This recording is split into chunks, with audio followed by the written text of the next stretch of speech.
Bueno,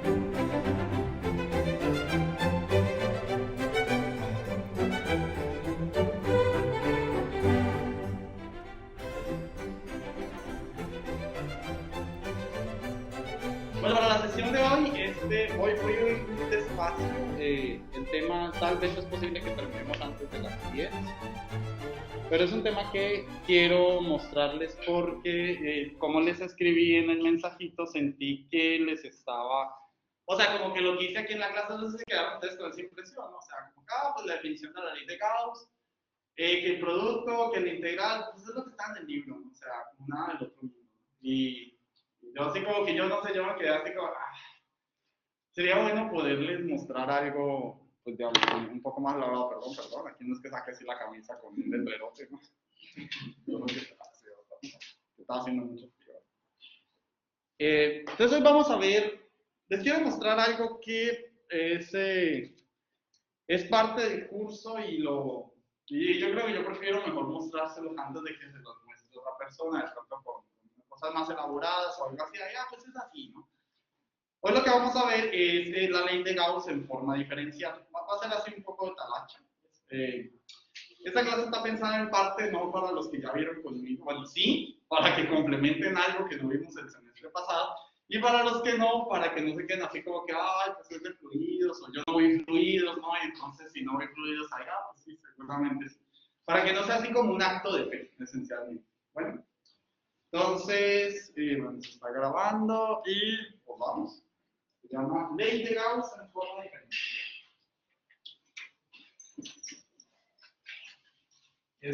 Ley de Gauss en forma diferencial. Insisto, esto que vamos a ver de la forma diferencial, en este curso va a ser más así como para saber. Aquí no vamos a usar tanto operadores de divergencia y rotacional y todo eso, pero sí es importante. El curso, como hablábamos con Miguel el otro día, digamos, está enfocado para hacer ecuaciones de Maxwell de forma integral. ¿Sí? O sea, ese es el primer nivel, entender las integrales. Y ya que no entiende esas integrales, las integrales triples y todo, entonces sí se pasa a la parte diferencial, pero también es bueno ir haciendo un mapeo, ¿no? O sea, estamos aquí, entonces allá hay operadores diferenciales, ¿cómo es? Bueno, entonces de eso se trata. Aquí me recuerdo un profe con el que discutía mucho Gauss. Dicen que cuando uno se vuelve famoso, no es mi caso, obviamente, los apellidos se escriben con minúscula cuando ya la persona es absurdamente famosa, ¿no? Yo lo sigo escribiendo con mayúscula porque sigo tratando de ser propio, así de poner los nombres con mayúscula, pero en algunos libros ponen ley de Gauss con minúscula, mayúscula y minúscula. En fin. Bueno, pues tenemos que, hace como 3 clases más o menos, definimos que una cantidad que se llama el flujo. ¿Sí? Definimos una cosa así que era que el flujo, pues fue un poco sacado de la mano. No sé si para los que no lo han visto, decimos que el flujo es igual a la integral, no necesariamente cerrada, o sea, aquí lo hicimos cerrado porque así nos interesa para electrostática, pero es la integral sobre una superficie de un campo vectorial cualquiera a punto de esto. A eso lo llamamos el flujo. Una definición. ¿Por qué? Pues, será A es, en nuestro contexto, es el campo eléctrico, ¿no? Y el de S pues sigue siendo la misma superficie. Bueno, entonces uno aquí lo que tiene es un campo vectorial que fluye a través de una superficie. Eso como es, con los campos vectoriales hay que tener mucho cuidado, porque por ejemplo, creo que por ahí en los dibujitos, si uno quiere ver un campo vectorial que varía, digamos, con la distancia a lo largo del eje Z, ese campo vectorial, si el Z va para arriba, sería una cosa así. Supongamos que, más o menos como lo que tenemos en electrostática, que en el origen de coordenadas, que es esta línea ahorita, el campo eléctrico es muy intenso, entonces dibujamos una flecha así, ¿no? Es el campo eléctrico. Y supongamos que en la medida de que nos vamos alejando, el campo eléctrico se va volviendo menos intenso, pero sigue apuntando en la misma dirección. Entonces, si uno hace un mapa de estas flechas, eso vamos a verlo hoy en el laboratorio. Entonces, esta clase es así como que vamos a estar doblemente conectados de aquí a ahí. Y luego, entonces, aquí igual las flechitas van a ser más cortitas, ¿no? Y en la medida que nos alejamos, cada vez la intensidad del campo se hace más pequeña.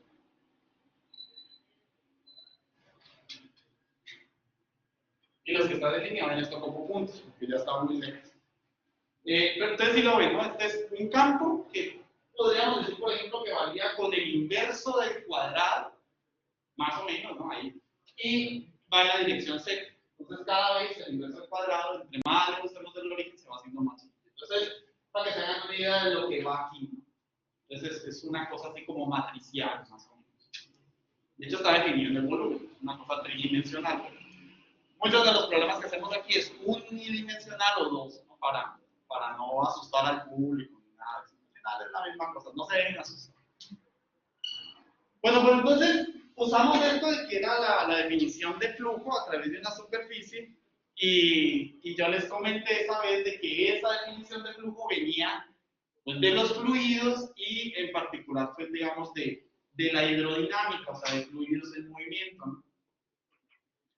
Ahí le preguntaba a Ivana nos dijo, no, pues era A1B1 igual a A2B2 y de eso vamos a devolvernos a ese cálculo, revisar ahí algunas cosas y a partir del cálculo que obtuvimos en la clase pasada tratamos de generalizarlo para campos vectores. Ahí va a ser el punto de ustedes. Van a decir, oh, eso no lo habíamos visto. Y ustedes van a ver algo. ¿Ok? Entonces, por ahora devolvemos así un semestre, fluidos. Entonces, en fluidos, a ver, pensemos de hidrodinámica, se parte de lo siguiente. Entonces, fluidos en movimiento.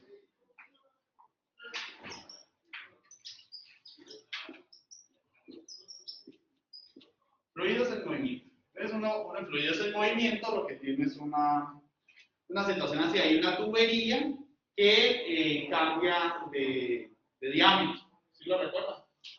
Hicimos una cosa que era más o menos así, es una teoría así como la trompeta del arcángel San Gabriel, ¿no? O sea, es una tubería, obviamente si es una tubería que no tiene perforaciones, todo el fluido se mueve a través de eso. Entonces uno ahí establece unas condiciones, primero suponiendo que el fluido es no compresible, es incompresible, y además es no turbulento. Eso es muy importante. Entonces, que sea no compresible, ahorita explotamos esa característica, pero que sea no turbulento significa de que las líneas de flujo, o sea, la dirección, la velocidad, no, la trayectoria de las partículas que se mueven en el fluido, todas son paralelas. Eso significa de que sea un fluido no turbulento. Entonces, imagínense que ustedes ponen aquí así como una bolita de algo muy chiquitita, un pedacito una bolita de unicel, ¿no? Así. La ponen ahí, entonces está dentro del fluido y ya pues, se va. Sería como nuestra carga de prueba en el contexto de los campos eléctricos. Y se va a través de esta línea. Entonces, estas son las líneas de flujo. Acá viene otra. ¿Sí? Obviamente la que viene aquí, pues si quieren. Entonces esto pongámosle nombre. Yo espero que los dibujos estén ordenados y que me queden bonitos. Entonces esto sí es una línea de flujo. Ahí es la partícula, ¿no? Partícula que se mueve.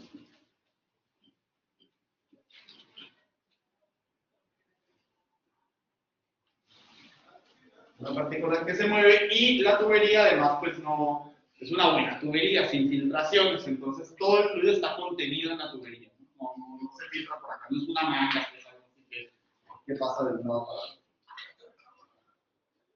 Entonces uno cuando tiene este problema de los fluidos en movimiento dentro de una tubería, se parte de un supuesto. ¿Sí? Ese supuesto es de que la masa del fluido en movimiento no cambia. La masa siempre es la misma. Aquí me faltó, perdón, una cosa. La tubería, como cambia de diámetro, entonces acá, adelante, hola, ¿qué tal? Buenos días, mira qué bueno verlos con los. Okay. Es que estoy en el camino, por eso lo. Entonces aquí tenemos una tubería cuyo diámetro inicial es este. Bueno, entonces aquí le vamos a poner de que aquí hay un área A1, ¿no? Y aquí al final tenemos un área A2.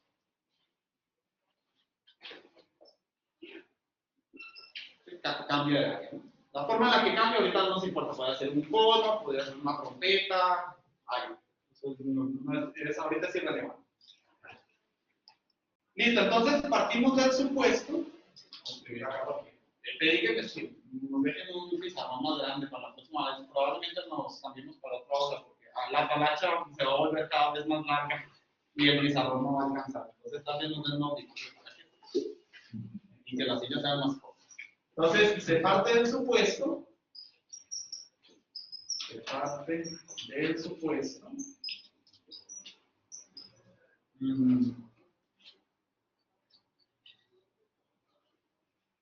De que la masa del fluido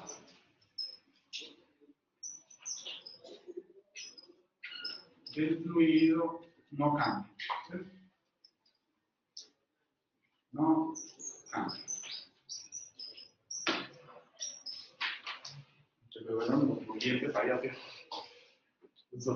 Listo, entonces se parte del supuesto. Los otros dos es que el fluido es no turbulento y que, o sea, que las líneas son aguas para.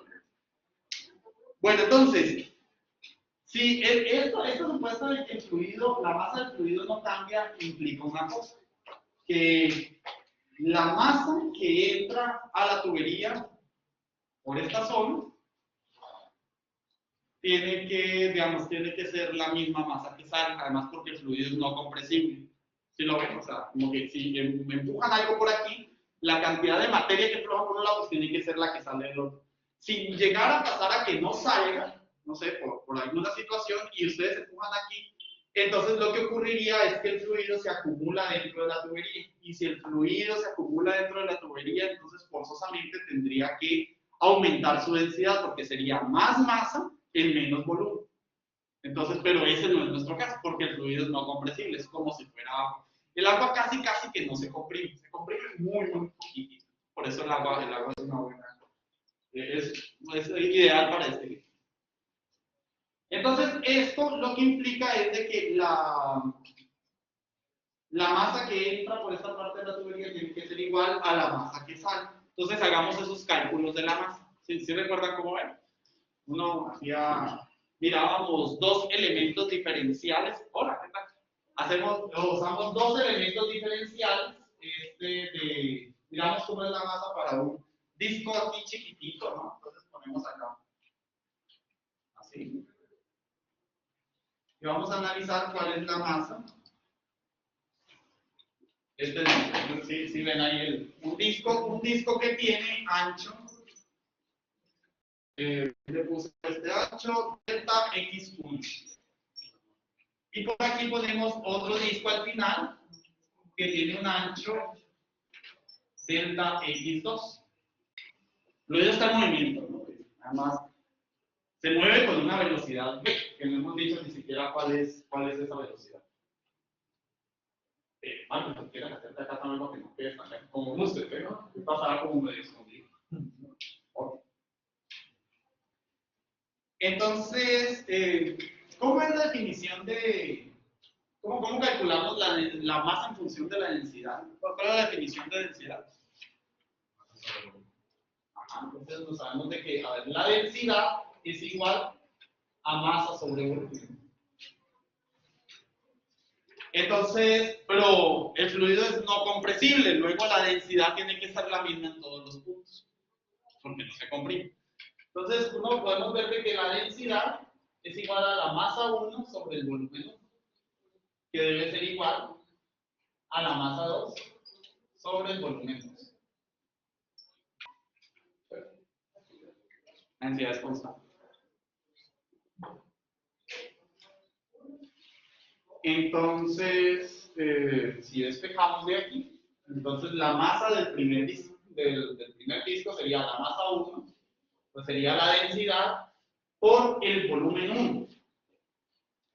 El volumen 1, como está asociado a esta cantidad infinitesimal, a ese lo vamos a llamar, en vez de V1, un delta V1, porque es un volumen pequeño.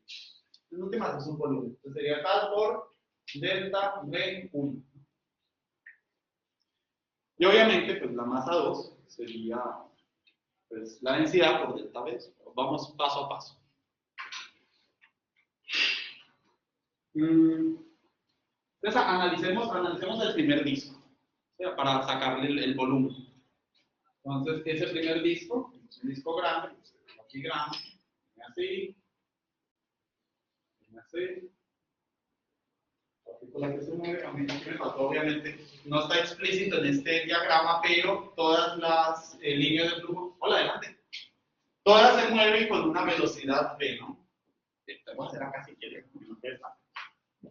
Ahí sí, es algo que igual no te digan, no me dejan ver.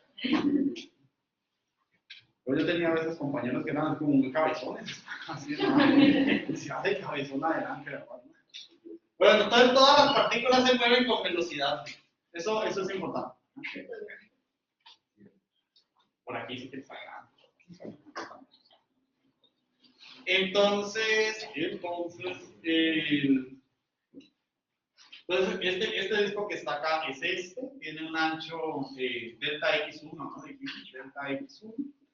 Esta área que está acá es el área 1. Por lo tanto, pues el volumen sería el área por delta x, ¿no? Pero como el fluido está en movimiento, este delta x1 lo podemos expresar en términos de la velocidad. Entonces, recuerden que velocidad es distancia sobre tiempo, ¿no? Entonces sería delta x1 dividido entre delta t, ¿no? El tiempo, estamos en un tiempo infinitesimal, el fluido barre, digamos, esta cantidad que está acá. Entonces sería delta x1 sobre delta t, por lo tanto, v por delta t es igual a delta x1. Ahí va, no. Por lo tanto, el V1, el delta V1, es simplemente el área por delta x1, el área 1 por delta x1, pero delta x1 es V por delta t. La velocidad, fíjense que no la estoy... eso sí, esta es velocidad V1, porque nada nos asegura que la velocidad al principio sea igual a la velocidad al final. De hecho, eso es lo que sale un poco en la ecuación de Bernoulli. Eso se mueve, pero eso es lo que se va a deducir. ¿Vamos bien hasta ahí todos? ¿Alguna duda? Me detiene. ¿Verdad? Listo. Entonces, delta V1 es igual a eso.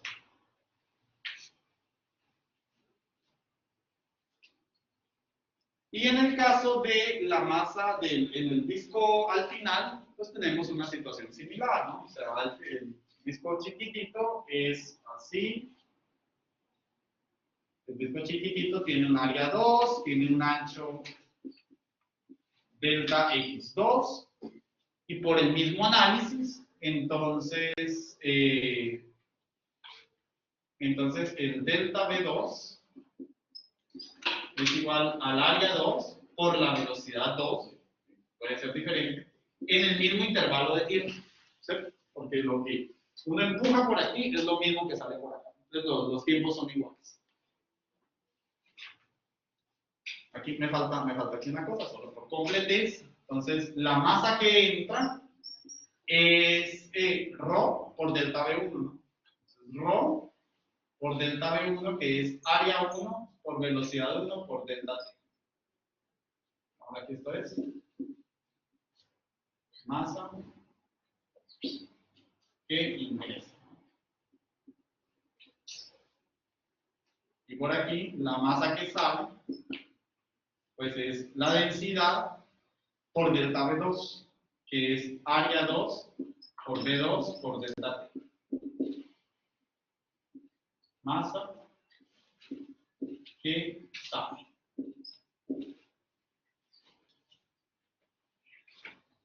¿Listo? precioso, ¿no? Sí, está fácil, masa que entra, ¿cierto? Masa que entra, pues masa que sale, cálculos de densidad, nada de lo que último. Estamos todo bien, todo tranquilo. Entonces, bueno, lo que queremos ver es cómo es la diferencia entre la masa que entra y la masa que sale. Tenemos un supuesto, ahorita no lo voy a usar, pero ya en un momentito, es de que la masa que entra debe ser igual a la masa que sale, pero en general podríamos suponer de que, pues, que no es lo mismo, ¿no? Ahorita hacemos eso igual a cero, pero si uno quiere ver qué tanto entra y qué tanto sale, pues entonces saca la diferencia entre las masas. Entonces, la diferencia entre las masas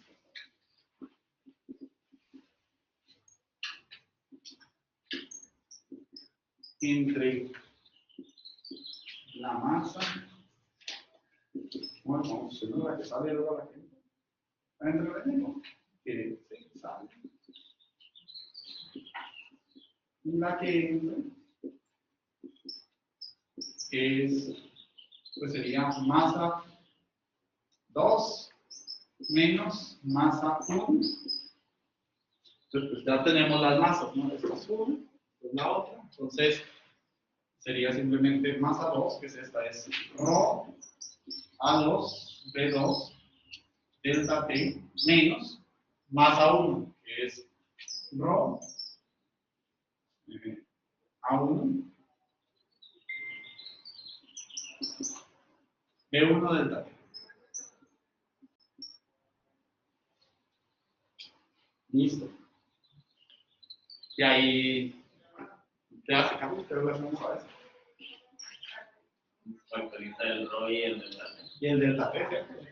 Es constante, pues eso es lo que dicen las ecuaciones. Entonces factorizamos el ρ y queda A2B2 menos A1B1 multiplicado por delta T, ¿no?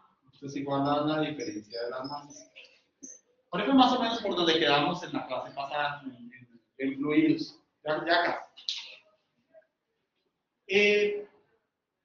Bueno, pues eso es lo que tenemos.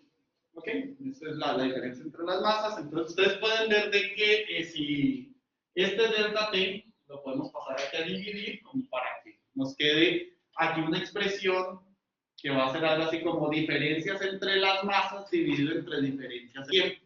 Entonces eso va a ser algo así como una variación de la masa. ¿Sí lo ven?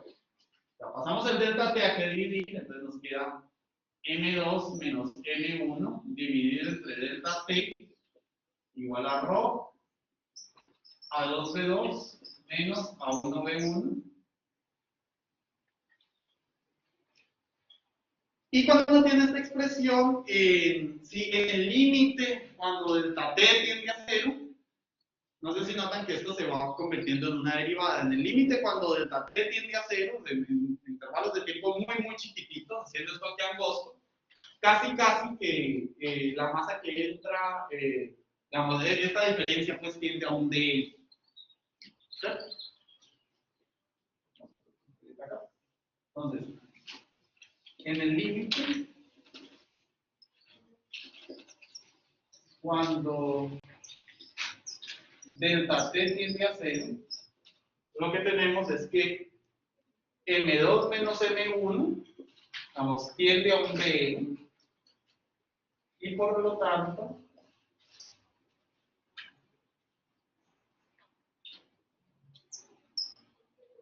obtenemos que dm de t es igual a ρ a 2B2 menos a 1B1. Eso fue fluidos, ¿no? El semestre pasado. Ahí, es que no vimos el semestre pasado. Entonces, hacer algo de fluidos para demostrar eléctrico. Listo.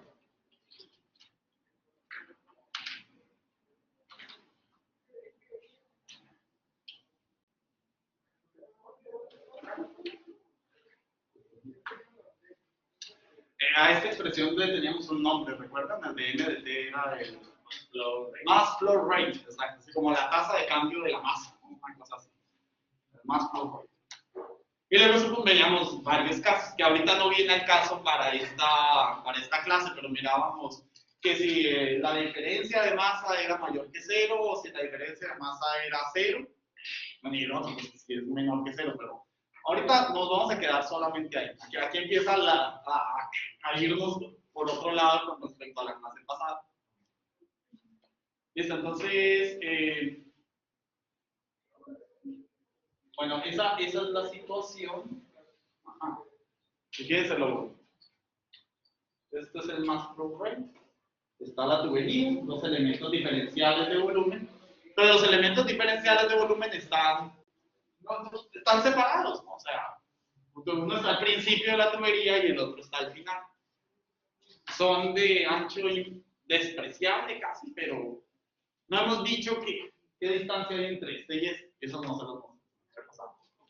Entonces ahorita, justamente vámonos por ahí. ¿Qué pasa si este elemento diferencial de volumen se pone casi, digamos, uno así cachete con el otro, ¿no? Ahí al lado. Y además son de ancho despreciable, ¿no? Son infinitesimales. No sé si notan, pero si los dos elementos del fluido están juntitos y son muy, muy chiquititos, la variación en la velocidad del fluido es casi despreciable, porque prácticamente estaríamos hablando como la velocidad, la diferencia en velocidades en dos puntos continuos, digamos, casi en el mismo punto. ¿Sí me siguen ahí? La velocidad debe ser la misma. Entonces, si los elementos diferenciales están juntos, tener esta diferencia en P2 es igual a P1, si están muy, muy juntitos. Vamos a hacer eso. Ahí ya es otra cosa. Entonces, si los elementos diferenciales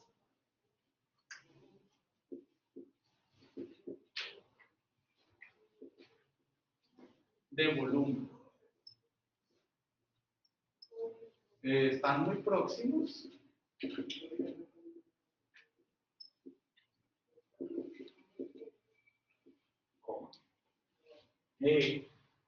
B2 es aproximadamente igual a B1, llamémosle B, la velocidad, ¿sí? Y entonces, pues esta expresión se simplifica mucho. Entonces tenemos que dm de t es igual a rho v, factor común de A2 menos A punto. Ahí ya no está igual a lo que hicimos la vez pasada, ¿no? O sea, esta cosa es lo que partí aquí de cómo son las masas, ¿no? Cuando igualamos aquí cosas así, eso se llama la ecuación de continuidad. A los que no han visto fluidos, se llama la ecuación de continuidad. O sea, que la masa, cómo cambia la masa en una tubería. ¿Sale? Entonces, tenemos la expresión aproximándolo ahí. Y aquí hay que hacer una pausa así, con un cafecito así, porque, a ver, ¿qué es lo que tenemos en las manos? ¿Esto qué significa? La masa es una cantidad que es escalar, ¿cierto? No habla de tantos kilogramos, o sea, no tiene sentido hablar de masas vectoriales. O sea, las masas, por definición, es una cantidad que es un número. Y obviamente la derivada de la masa en el tiempo también va a ser un número. Si la masa es una cantidad escalar, la derivada también. Entonces, esto aquí es puras cosas escalares. Entonces, esto es una cantidad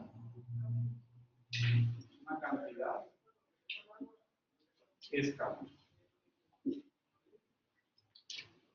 Sin embargo, del otro lado tenemos cosas ahí que están un poco raras, porque son combinaciones de cosas. O sea, fíjense que no he usado en realidad cantidades vectoriales porque no las he necesitado. O sea, he supuesto solamente, aquí le puse B como vector, pero cuando se hizo el análisis, particularmente aquí y aquí, acá, solamente miramos cuál es la rapidez de la partícula, pero no dijimos en qué dirección va. En parte porque si no este cálculo se iba a complicar mucho. Como además necesitamos la masa, pues solamente la rapidez.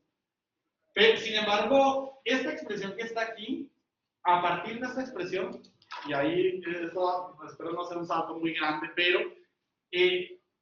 la idea es que poder, a partir de esto tiene que ser una cantidad escalada. Si aquí es escalar, pues aquí tiene que haber algo escalar, no puedes igualar escalares con vector. Sin embargo, la velocidad es una cantidad que se puede expresar de forma vectorial. Pero no le podemos simplemente poner la flecha aquí a la velocidad, porque entonces, ¿cómo le hacemos? O sea, tiene que pasar algo con la densidad o con el área, de forma tal de que los vectores se conviertan en escalares, así como una varita mágica, ¿sí? O sea, algo que los convierta en escalares.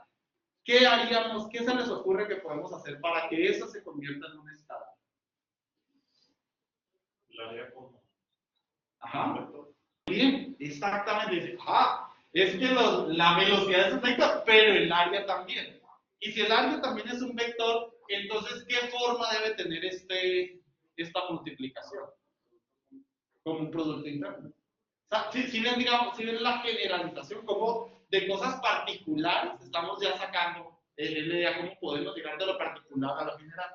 Entonces, una expresión, digamos, tanto más general de esto, debe ser más o menos así. Una expresión más general será, entonces, dn de t igual a ρ, ese sí es escalar, es la densidad, masa sobre volumen, multiplicado por la velocidad, que es un vector, producto junto con la diferencia de dos vectores, el vector de área. Entonces, a esta cantidad que está aquí, le aplicamos la misma que ¿no? Hace rato. M2 menos M1 en el límite cuando el latente es de M. Entonces, la diferencia de las áreas, como los dos elementos están juntitos, la diferencia de área es un dA. Entonces, este va a un dA, vector. ¿Lo ven? Y sale así, yo tomo emoción, todo así, me tiemblo la mano un poco. Esto es lo que les digo que según yo no están los libros, los libros ponen así como, ahí está, ¿no? Flujo, sí, calculen, no, sí señor.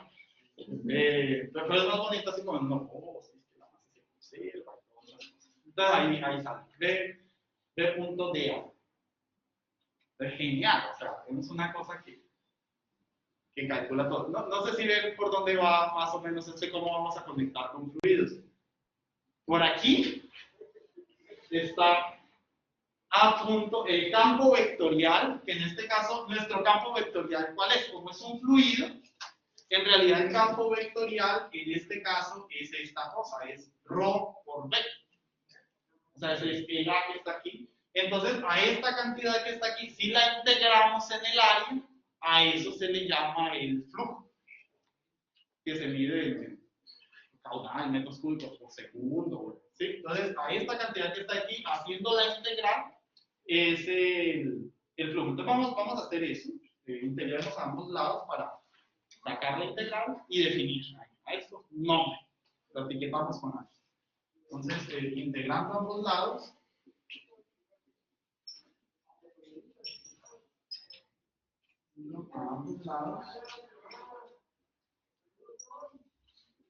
entonces tenemos que aquí nos queda la integral de dn de t es igual a la integral de ρ b punto de a. Y entonces, como esto es un integral en área, este le llamamos sobre una área A, ¿no? Y a esto que está aquí lo definimos sobre las tres rayas, ¿no? Así de definición, a esto se le conoce como el flujo, que es lo que yo me saqué la otra vez un poco y que se lo sacan los libros de la manga, o sea, el flujo se define así, no, ok, el flujo se define así. Entonces ahí a eso se le conoce como el flujo. Entonces, solo por cerrar esta parte de los fluidos, cuando tengamos fluidos en movimiento, ¿sí? Fluidos en movimiento, entonces es interesante porque esto nos permite ya sacar cosas interesantes. ¿Y cómo va la partícula? ¿No? O sea, que si se mueve así, que si se mueve así, que si los streamlines son no sé, así o así, todo depende de la velocidad. Eso ya hasta está interesante porque uno ahí ya puede hasta hacer una simulación de la hidrodinámica, ¿no? Sale. Entonces, si se integran dos lados, se obtiene lo que se conoce como el flujo del campo Rho-B. Esto que está acá, lo subrayé y no le puse nombre. Esto es sería como el campo de velocidades. Estamos elevado por una constante, que es la densidad, una constante de proporcionalidad. Espero que no les estorbe mucho esa constante. El campo de velocidades del fluido. Campo de velocidades del fluido.